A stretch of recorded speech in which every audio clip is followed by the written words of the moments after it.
right now. Good morning. This is the first time I'm seeing Sarah this morning. I love that dress. Thank you. What were you saying? It's very coastal? Coastal grandmother.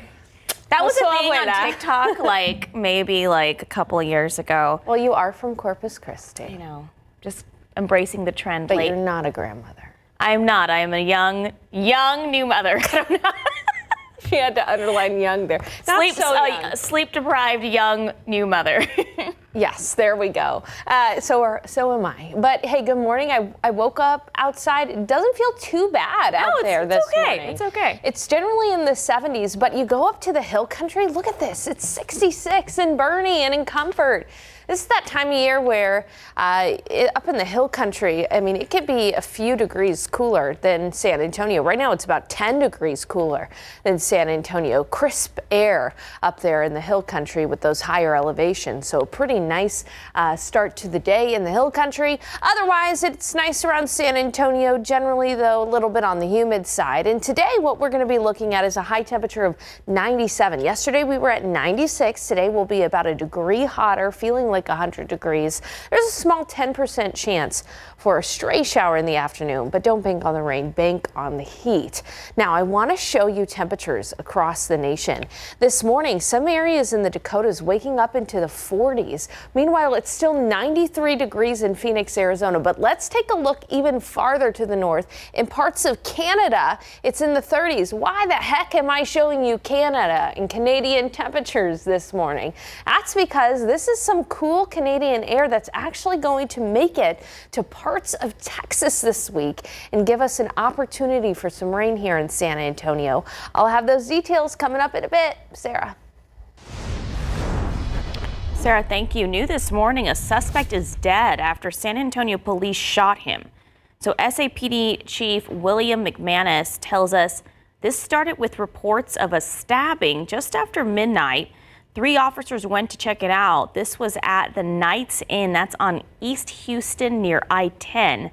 Police say the person who called them answered the door, and while they were talking to them, the suspect came up and made a threatening move. That's when all 3 officers fired their gun. The suspect died on the scene. In San Antonio, police say they're cracking down on crime by zeroing in on violent hotspots. The department says the effort is working. SAPD says violent incidents are down 22% in targeted hotspots. Patty Santos spoke with neighbors who say the improvements are noticeable. Right now, this better, a little better. Those who live around the Rosemont at Highland Park Apartments on Rigsby have noticed more police drive-bys and fewer shootings, but they still don't feel safe enough to show you their faces. We don't hear as much as we used to.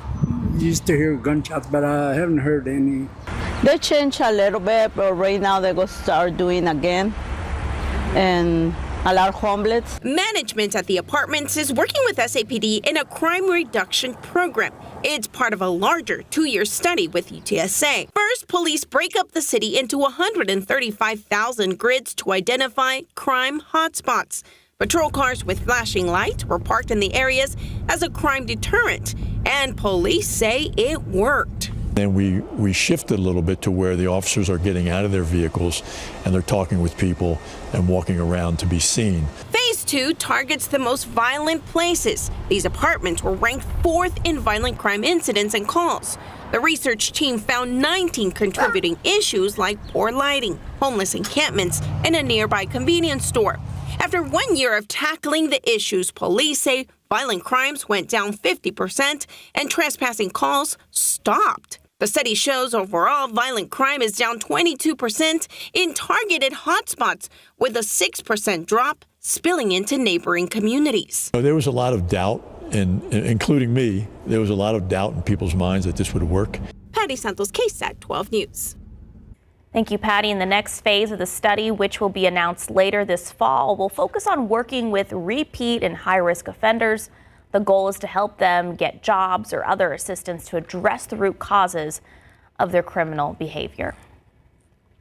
And KSAT had a chance to speak with Governor Greg Abbott in a one-on-one interview. He was back in the Hill Country yesterday afternoon to meet with families affected by the deadly flood and connect them to resources. So all of the people he met with yesterday in Ingram received checks from the Vaqueros del MAR, Texas Flood Relief Fund. That foundation partners with George Strait and helped put on the Straight to the Heart benefit concert at the end of July.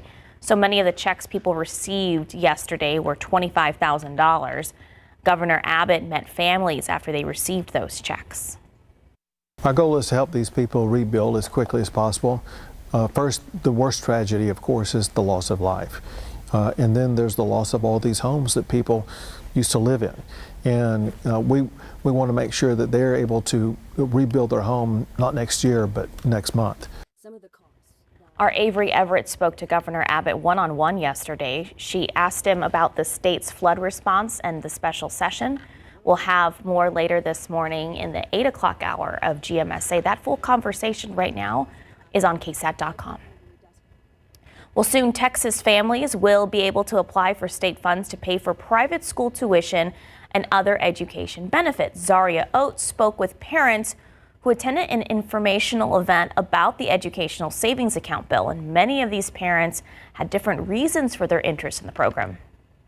I have 3 children. I have 2 kids. These parents' kids all come from different educational backgrounds. They're in a charter school. Private elementary school. Our children go to a smaller school. But they all have a similar goal, hoping to benefit from the Education Savings Account program that passed in the Texas legislature earlier this year. The program will provide state funding for private school tuition or homeschooling, or children with disabilities. Families would have to apply for their children once an application portal opens, and then students could receive $10,000 for private school tuition or up to $2,000 for homeschooled students. Students with disabilities will also be eligible for funding, but it's unclear exactly how much each student with a disability could receive. So I think it's a great program that allows families to be able to leverage some additional resources in order to ensure that they can attend a school of their choice. But some parents feel differently. I do feel like it might level the playing field, but only so far. That's because of just how expensive South Texas private schools are. When you look at the private school going into high school, it doesn't cover much for like low-income families. According to research we put together here at KSAT, many of the private schools here in Bexar County range from around $4,000 per year to as much as $34,000 per year, with some exceptions. Considering the roughly $10,000 private school students would get at the highest price point, that would still leave families having to pay about $24,000 in tuition. Ultimately, we wish, the public school system in general be funded.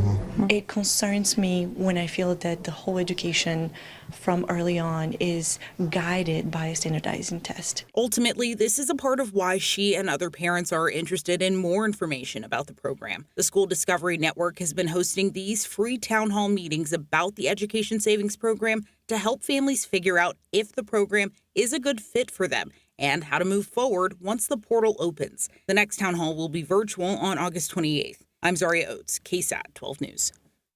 Zaria, thank you. It's 6:08 and 78 degrees.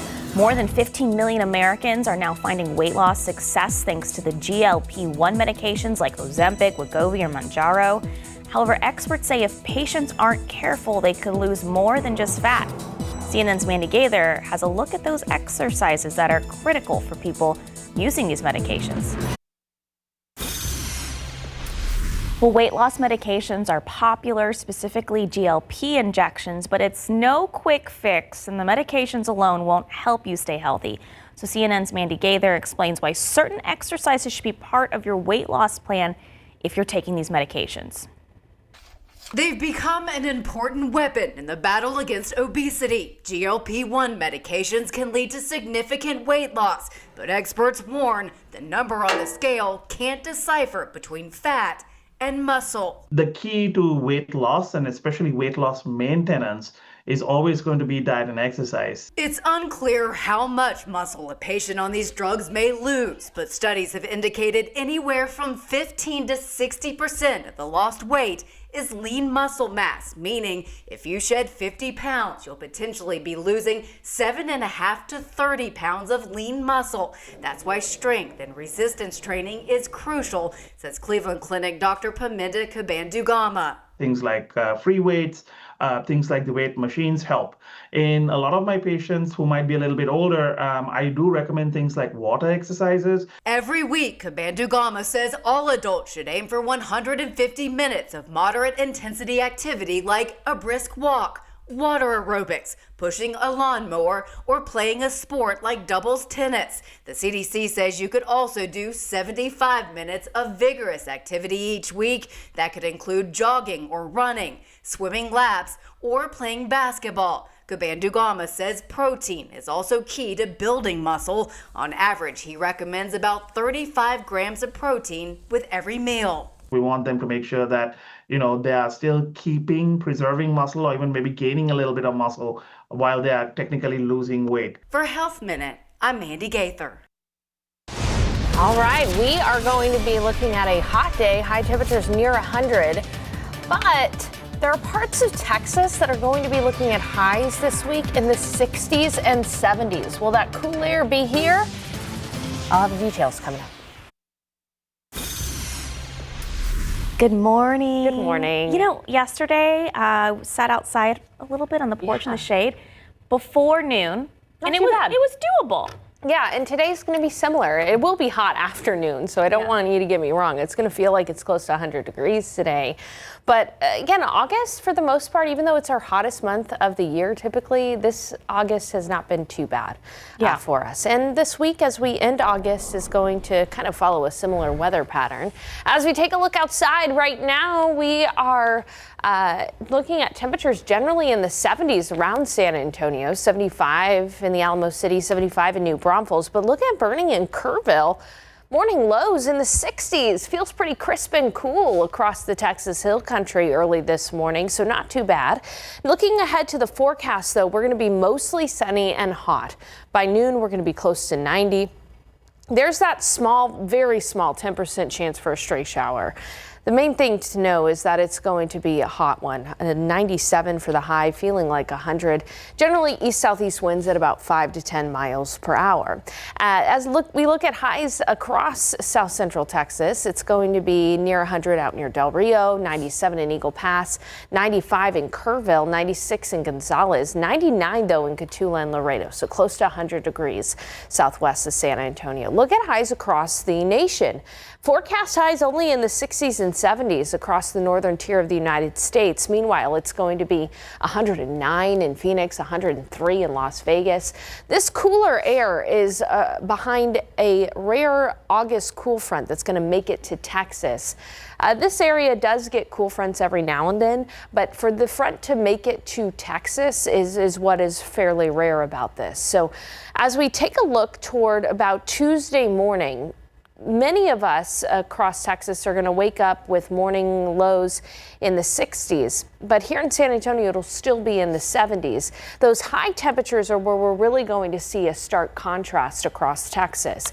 Highs on Tuesday surely get out of the 50s in the Panhandle, 75 for the high in Dallas, 76 in Tyler, but then a sharp difference, still hot in San Antonio, will be close to 100 degrees. So don't expect cooler weather from this front as our neighbors up in North Texas are going to be seeing. What we can see, however, is an increase in rain chances, a slight increase in rain chances. Tuesday night and Wednesday, we'll be looking at about a 30% chance for you to see rain in your backyard. So not a slam dunk guarantee for rain, but a slightly higher chance because of that front to our north. Now we've got to talk about the tropics. All right, we've got Tropical Storm Fernand, which has formed. It is well to the east of Bermuda, and it's going to stay out into the open sea and be a storm for the fish. The biggest interest I have is not Fernand, but it is what is possibly going to be developing and entering into the Caribbean. There's a disorganized area of storms that is likely going to become our next named system as it moves into the Caribbean, and it's going to be moving into very, very warm waters. Take a look at how warm these waters are. In the Caribbean, we're looking at mid-80s for water temperatures, upper 80s across areas in the Gulf. And it's that very warm water of the Gulf in the Caribbean that could easily allow for a storm to develop. So what do you need to know about the next potential tropical storm? When would it be potentially in the Gulf? September 1st through September 3rd. So that's early next week. Impacts to the Gulf are possible. You'll want to continue to get updates. We're still about 7 to 10 days away from this potential system, so you need to stay updated. As for landfall, the location for any landfall is to be determined. It could be anywhere from Texas all the way out to Florida, but we wanted to put that on your radar so that you can stay up to date. I'll have more information about the potential tracks of that system coming up in the next half hour. But otherwise, Sarah, you know, hot, yes, but not too bad for August. Sarah, thank you so much. All right, 621, 75 degrees. From Apollo 13 to A Beautiful Mind to 13 Lives. Ron Howard, the director, is no stranger to the real life stories, but his latest film based on a true story is not what you might expect from the Oscar-winning director. We have the preview this morning. So Ron Howard has long been drawn to real life stories, and that's true for his latest film. CNN's David Daniel talked with him about Eden, which is in theaters now. This is Floriana. What were you expecting? Paradise? People seeking refuge after World War I find something else in Eden. What brings you to Floriana? Why, you did. Your story inspired us to leave everything behind, to start anew. The Ron Howard film, set in the Galapagos Islands, is based on a bizarre true story. I've tended to be drawn to more celebratory kinds of stories. This is a cautionary tale, and it's a true crime thriller. It's darker, it's edgier. Life here is gruesome, frustrating.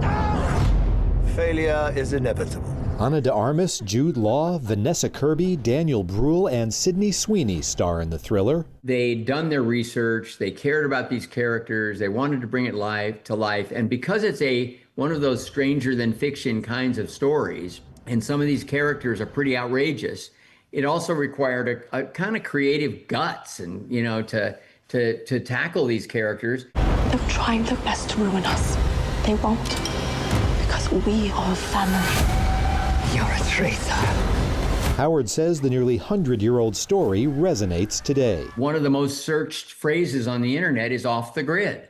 People are beginning to wonder, is this the best place for me? Is modern society, where I want to spend the rest of my life? Here's an object lesson. People lived it. We hunt. We fight. We kill. In Hollywood, I'm David Daniel. I'm going to call Sarah out. Oh, what else is new? During the break, she said my baby was scary. No, you showed me a video and I was like, he sounds like the aliens from the movie Signs. Oh my because he's like making these weird clicking noises. He's discovering how to make noise. It's okay, Dottie makes weird noises with her mouth too. Yeah. Okay, thanks for a little baby aliens. Yeah, thanks for humoring us with the daily baby talk. Let's go ahead and take a look at temperatures out there this morning. Thank you so much for joining us. If you're joining us from the Hill Country, you're enjoying temperatures in the 60s. 66 in Kerrville right now. It's 68 in Rock Springs and 65 in Fredericksburg. Meanwhile, 10 degrees warmer here in San Antonio at 75, 73 in Del Rio, 75 in Cotulla, 73 in New Braunfels. But it is going to be a hot day. In spite of the temperatures starting in the 60s in the Hill Country, it'll be 95 in Kerrville, 97 here in San Antonio, close to 100 out near Del Rio and Laredo. A hot summer day for us. But here's the thing, we're starting to turn the corner. On average, August is our hottest month with a high temperature of 97. But here's where we are right now. And you can see from here on out, the average temperature really starts to drop. By December, our average highs are in the 60s. Let's go ahead and take a look at your weather headlines. What are we going to talk about in the forecast? Well, as I mentioned, today will be near 100. There is a 10% chance for a stray afternoon shower, so don't bank on the rain, but one or two folks might see an isolated shower today. We want to talk about a Texas cool front, rare for this time of year. It does increase our rain chances on Tuesday and Wednesday, even if it's not necessarily going to be much cooler in San Antonio. And then the first thing I want to address when we talk about the forecast is the tropics, because there could be some potential Gulf development by this time next week, so in early September. I've got these details coming up in a few minutes. Sarah. Sarah, thank you. Right now, police are trying to track down the suspect of an East Side shooting. So we're told it all started with a fight at a nightclub parking lot on East Commerce Street. That's not far from I-10. Police say that fight then spilled over to the parking lot across the street from that nightclub. At some point, someone pulled out a gun and a woman in her 20s was shot. She's in the hospital right now, and officers tell us her injuries, they're not life-threatening. And police searched for the suspect in the area, but so far, they have not found a person. I've committed no crime. Can someone tell me why I'm being arrested? Can someone tell me what my rights are? Confused and cuffed. That's the mother of 3-year-old Aurora Borosquez, who spoke after being taken into custody.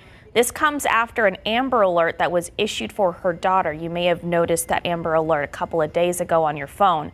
So this all started when Child Protective Services went to 38-year-old Amber Hevelin's home to remove her daughter Aurora from her custody on Thursday. However, when CPS got there, neither Aurora or Amber could be found. That's what led to that Amber Alert on your phones being issued. So yesterday, Bexar County Sheriff's deputies went back to Hevelin's home on the northeast side, and that's where they found both mom and daughter. Hevelin was arrested for interference with child custody. 3-year-old Aurora was safely recovered. BCSO tells us that CPS was removing Aurora due to concerns of drug use, neglect, and abuse. We're also just learning another man, Dustin Heveland, was also arrested. He is facing charges of interfering with child custody. In your morning headlines, people of a small Louisiana town are being advised to stay indoors, wash their hands frequently, and avoid direct contact with soot. So this comes after massive fire erupted following a plant explosion at an oil and lubricants facility in Roseland.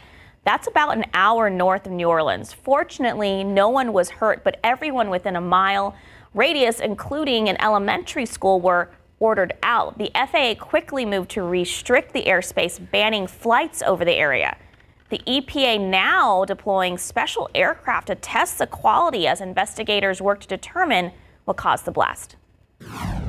The State Department paused issuing work visas for foreign commercial truck drivers. Secretary of State Marco Rubio says the increasing number of foreign drivers is, quote, endangering American lives and undercutting the livelihoods of American truckers. It comes after the Department of Transportation said it was investigating a truck driver accused of making an illegal U-turn that caused a deadly wreck in Florida. Federal authorities have said that truck drivers entered the U.S. illegally. The American Trucking Association expressed support for the visa pause. It also previously acknowledged a driver shortage. Well, Canada just announced that it's removing tariffs on some American goods. Canadian Prime Minister Mark Carney says he's lifting retaliatory tariffs placed on an extensive list of American products. The move takes effect September 1st and will apply to goods that comply with the United States-Mexico-Canada agreement. However, the 25% tariff placed on American steel and aluminum, as well as tariffs on American cars, those will stay in place. This announcement comes after Carney spoke with President Donald Trump last week. And don't forget, from now until Wednesday, August 27th, the city is holding budget town halls. It's your chance to learn about their plan, ask questions regarding a budget gap. The meeting is scheduled for next week. On your screen there are several of them. District 5 and 6 will hold meetings tomorrow. Monday the 25th, District 4 will have a meeting on Tuesday. The 26th, the District 8 will have a meeting on Wednesday. And on the 27th, you can find a full list of dates, times, and locations on our website, KSAT.com. The city will vote on the budget on September 18th. 6:36 and 75 degrees.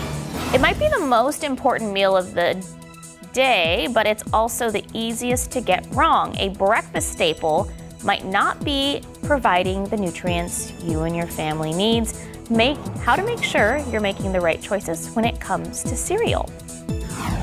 The KSAT Pigskin Classic is back this Thursday, and it's Sotomayor versus Clark. Sarah, isn't that there? I was waiting for that. This morning, the team tells us how they're getting ready to hit the gridiron. 4th annual KSAT Pigskin Classic is now just days away. Clark will take on Sotomayor. That game will mark the start of Clark's quest to qualify for the playoffs for the 3rd straight season. The Cougars made it far last season, but came up short in the first round playoff match against Harlan. Making it to the playoffs is expected now, and Clark hopes to go even further with the experience of their 2025 squad. We have excellent leaders. We're getting better by the day. Just focusing one at a time, getting ready for our preseason games and get a good district game going. Well, we have excellent leaders, like I said, and they're always helping the young kids come up, and we're getting just better, and we're going to have a great defense this year. How does it feel to be out here gearing up for your senior season? How is it different? It's exciting, there's a sense of pressure. It's senior year, last year, you want to leave a good legacy here and really leave your mark at what you did at Clark, so it's exciting for sure. What are you proud so far about what you have been able to accomplish in your career here with the Clark football team and the steady progression over the years that you guys have put forth? Just making sure people know who the Clark Cougars are. We made playoffs last 2 years, and we're just getting better every single day and just really focusing on us, not focusing too forward or looking back. We're just going to focus on us in the now, not look what we've done, but right now. It's great for them to get to that point where they get to extend their season. We talk about a championship mentality, a championship mindset, where we focus on the process rather than looking at the long term.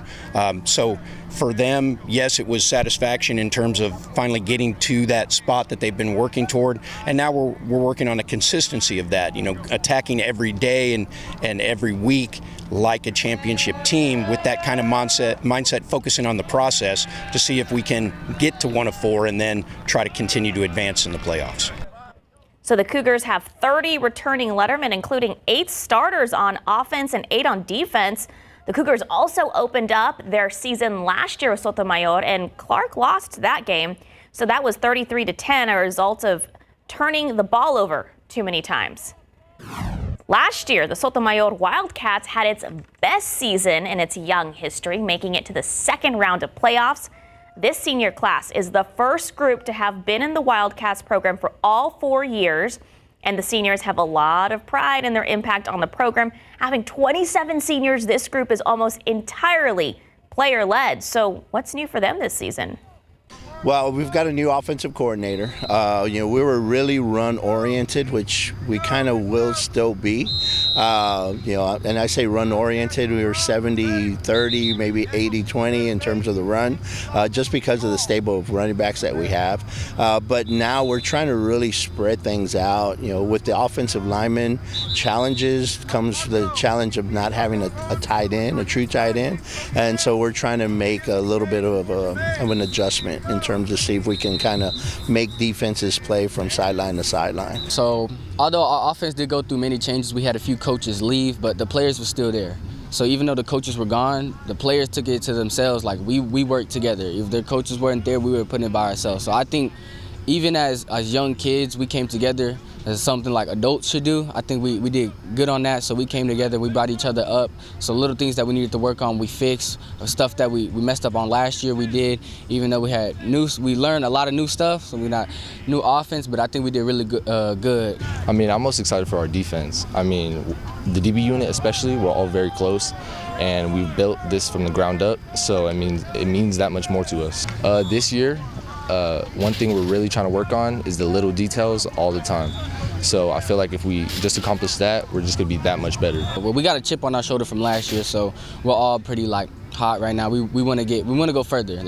We did make 2nd round of playoffs, but I think we could do better, and we all know we could do better. So that's what we're aiming for.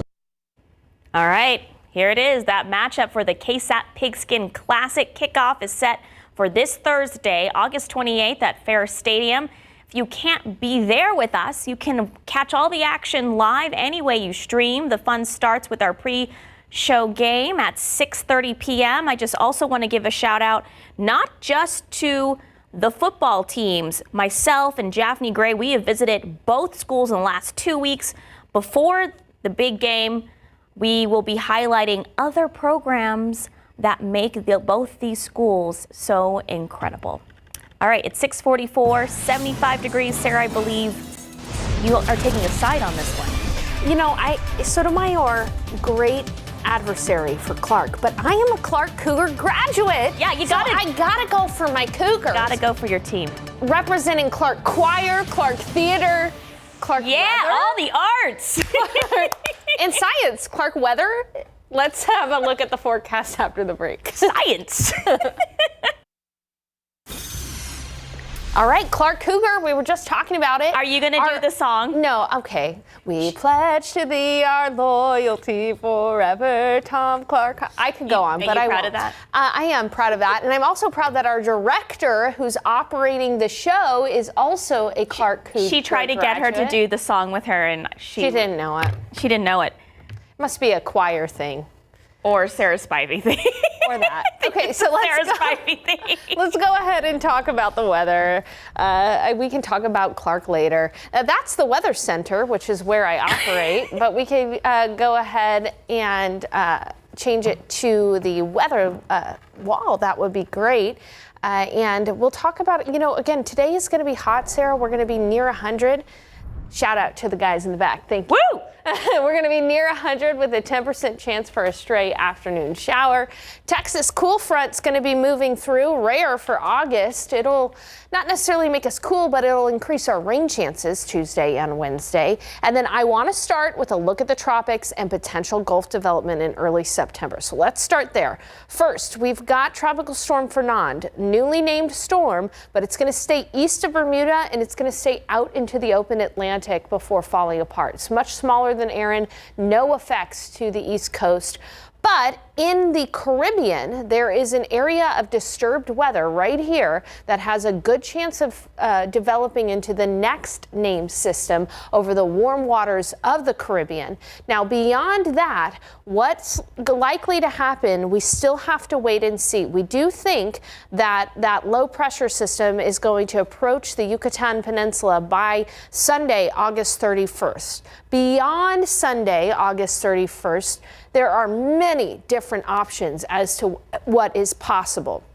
The most likely scenario right now is for the system to perhaps move closer to Louisiana all the way out to Florida.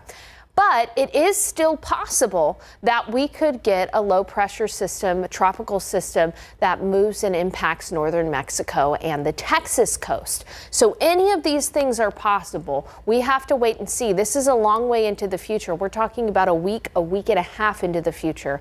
We will keep you posted. I just wanted to give you an update on some of these scenarios that are possible and what we're watching as a weather team. The thing to know, though, is as you're stepping out the door right now, it is fairly muggy and mild. It's 75 in San Antonio, 72 in Uvalde, but take a look up I-10 into the hill country. Feels amazing out there this morning. It's 66 in Kerrville, 65 in Comfort and in Los Maples. A gorgeous start to the day. Higher elevations, a couple of degrees cooler because of those higher elevations. Now, looking at your KSAT 12-hour forecast, it's going to be mostly sunny and very similar to yesterday. By noon, we're going to be near 90, a small 10% chance for a stray shower this afternoon. Otherwise, 97 for the high, feeling like 100 degrees in San Antonio. It's going to be 97 here in San Antonio, 95 in Kerrville, 97 in New Braunfels and Seguin, 98 in Uvalde. But as we take a wider view, there's a lot cooler air up into the north. 67 for the high in Minneapolis, 73 only in Chicago. That's some cool Canadian air that's going to be making it to North Texas. So that by Tuesday afternoon, it's going to only be in the 70s in Dallas. It's only going to be in the 60s in the Panhandle. We're still going to be hot here in San Antonio. This front is going to fall apart before it reaches us, but it is going to bring a potential for some rain, particularly Tuesday night and into Wednesday.